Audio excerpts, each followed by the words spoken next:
Sebelum belajar, silahkan persiapkan diri Anda dengan baik dan semua perlengkapan untuk belajar. Selamat belajar dan semangat, Tuhan Yesus memberkati. Pendidikan Agama Kristen kelas 8, bab 2, mempercayakan diri kepada Kristus, halaman 13 sampai 16. Sebelum belajar, kita berdoa. Tuhan Yesus, kami bersyukur buat hari yang indah yang Kau beri kepada kami. Bapa, kami mohon pimpinan-Mu agar kami memahami pembelajaran hari ini dengan baik, serta mengerti setiap materi demi materi, dan kami aplikasikan dalam kehidupan ini. Tuhan Yesus, kami percaya Engkau hadir di sini untuk menyertai kami semua yang sedang belajar. Terima kasih Tuhan, kami mengucap syukur kepadamu. Amin. Kompetensi dasar pembelajaran hari ini adalah menyajikan karya yang berkaitan dengan cara hidup beriman dan berpengharapan dalam bentuk tindakan nyata. Tujuan pembelajaran hari ini ada 3: menjelaskan pengertian menyatakan iman dan pengharapan kepada Tuhan. Yang kedua, mengidentifikasikan tantangan dan kendala yang dihadapi saat hendak menyatakan iman dan pengharapan kepada Tuhan. Yang ketiga, membuat karya tentang hidup beriman dan berpengharapan kepada Tuhan. Inti pembelajaran hari ini, yang pertama menyatakan iman dan pengharapan kepada Tuhan. Yang kedua, tantangan dan kendala dalam menyatakan iman dan pengharapan kepada Tuhan. Pembelajaran sebelumnya kita sudah mempelajari mempercayakan diri kepada Kristus, cara hidup remaja yang beriman, sikap hidup berpengharapan, dan mewujudkan sikap beriman dan berpengharapan. Pembelajaran hari ini yang pertama adalah menyatakan iman dan pengharapan kepada Tuhan. Tahukah kamu bahwa tidak semua orang mau menyatakan iman dan pengharapan kepada Tuhan? Banyak orang beranggapan bahwa semua yang dia miliki, semua yang diperoleh adalah karena hasil usahanya sendiri.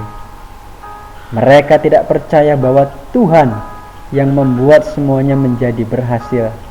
Mereka merasa hebat dan melupakan Tuhan. Kita memang tidak pernah melihat Tuhan, tetapi bukan berarti Tuhan tidak ada. Menyatakan iman dan pengharapan kepada Tuhan harus dimulai adanya kesadaran bahwa Tuhan itu nyata adanya dan Dia yang mengatur seluruh kehidupan kita. Kesadaran dan penghayatan pada keberadaan Tuhanlah yang akan membuat kita mampu menyatakan iman dan pengharapan kita kepada Tuhan. Mazmur 34 ayat yang kelima menjelaskan bahwa siapa saja yang mencari Tuhan pasti akan mendapatkan jawaban dari Tuhan. Yang kedua, tantangan dan kendala dalam menyatakan iman dan pengharapan kepada Tuhan. Seperti pada poin yang sebelumnya, menyatakan iman dan pengharapan kepada Tuhan tidaklah mudah. Hal ini disebabkan oleh adanya tantangan atau kendala yang harus dihadapi. Berikut ini merupakan tantangan dan kendala yang akan kita hadapi, baik itu dari dalam diri maupun luar diri, saat kita menyatakan iman kepada Tuhan. Dan manusia harus mampu merendahkan hati. Dalam perspektif Kristen, iman berarti suatu sikap yang di dalamnya seseorang berusaha untuk melepaskan andalannya, termasuk pada usahanya sendiri untuk memperoleh, entah itu keselamatan, kebajikan, dan sepenuhnya mengandalkan Tuhan. Dengan demikian, ketika manusia ingin menyatakan iman dan pengharapan kepada Tuhan, ia harus merendahkan hati dan mengakui bahwa dirinya tidak bisa melakukan apa-apa tanpa Tuhan. Merendahkan hati tentu berbeda dengan merendahkan diri. Merendahkan hati berarti kita mempercayai bahwa segala sesuatu yang kita lakukan dan miliki adalah berasal dari Tuhan. Sedangkan rendah diri berarti kita mempercayai bahwa kita bodoh, lemah, tidak bisa melakukan apapun dan tidak tertolong, dan karenanya kita menyesali keberadaan diri kita. Dengan demikian, merendahkan hati saat menyatakan iman dan pengharapan kepada Tuhan adalah suatu sikap untuk menunjukkan pekerjaan Tuhan dalam hidup kita, bukan menunjukkan apa-apa saja yang kita miliki. Yang bagian B, manusia harus mampu menguasai diri dan sabar. Tantangan atau kendala berikutnya biasanya berkaitan dengan penguasaan diri dan kesabaran. Hal ini bisa terjadi setelah kita menyatakan iman dan pengharapan kita kepada Tuhan. Seringkali ketika semua tidak berjalan sesuai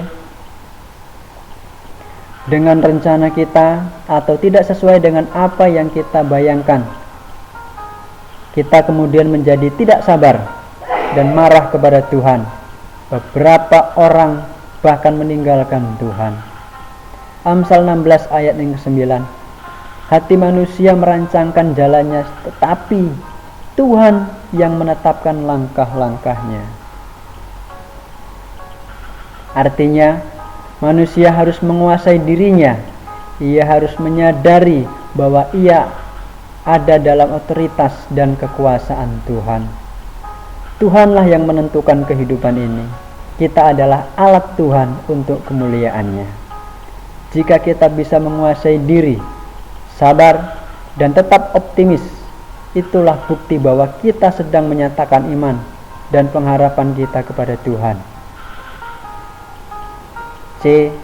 Manusia harus siap ketika sekitarnya mencemooh imannya. Tantangan yang ketiga ini berasal dari luar diri manusia yang beriman dan berpengharapan kepada Tuhan. Bagian ini bisa menjadi tantangan yang berat karena bisa saja mencemooh iman kita adalah orang terdekat kita atau yang kita kasihi. Tokoh dalam Alkitab, Ayub adalah sosok yang menjadi teladan bagi kita, bukan hanya dalam kesetiaan, melainkan juga dalam iman dan pengharapan kepada Tuhan. Jika tidak ada iman dan pengharapan kepada Tuhan dalam diri Ayub, Ayub pasti meninggalkan kesetiaannya kepada Tuhan. Ayub tahu siapa Tuhan yang ia imani dan harapkan. Oleh karena itu, sekalipun keluarganya dan teman-temannya mencemooh dirinya, Ayub tidak mempedulikan mereka yang pencemooh dan tetap percaya bahwa Tuhan tidak meninggalkannya.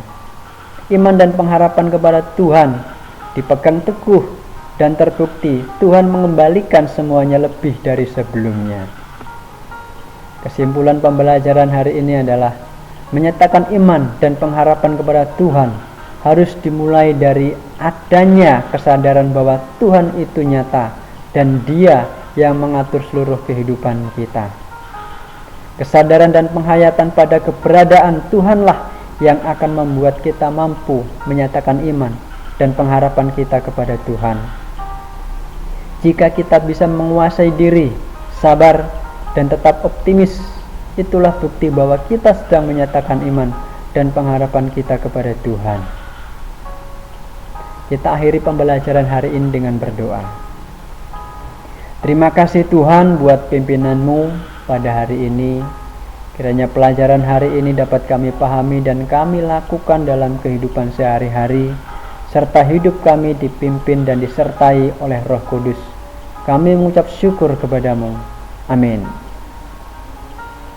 Tetap semangat belajar di rumah. Sampai jumpa lagi dalam kesempatan. Tuhan Yesus memberkati. Bye-bye.